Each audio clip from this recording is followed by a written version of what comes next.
Ndaj dhe thirrja ime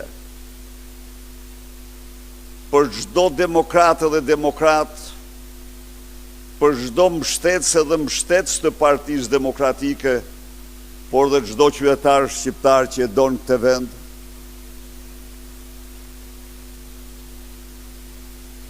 vazhdojnë protesten më të fuqishme që ka njohur vendi në misionin e madh shpëtimtar ndaj vendit dhe kombit. Largimin sa më shpejt, sa më parë të Edi Ramës, mbi të cilin rëndon një mal me dosje korrupsioni,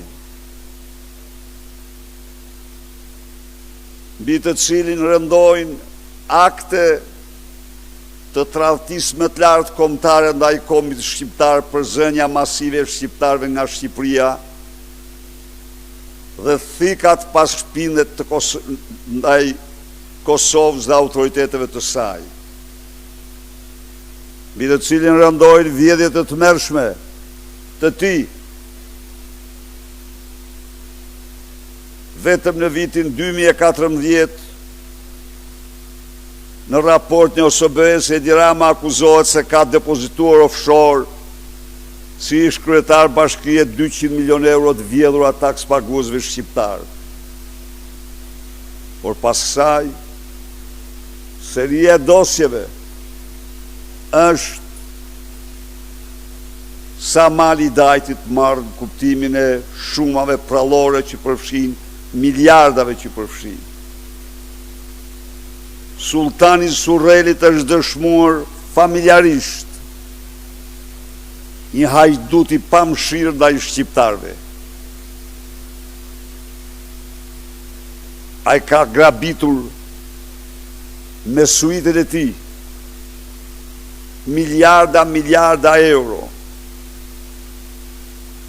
I ka shtruar ato në pallate, vila për veten e tij në Saraje. Familjarët e tij figurojnë në dosjet kriminale të Akshit, në dosjen kriminale të Porto Romanos dhe në dhjetra dosje të tjera. Pra, protesta po thuaj gjysmë milion shqiptare ditës shtunë dëshmon se Edi Ramën nuk ka forcë në botë që ta shpëtojë. Ndaj dhe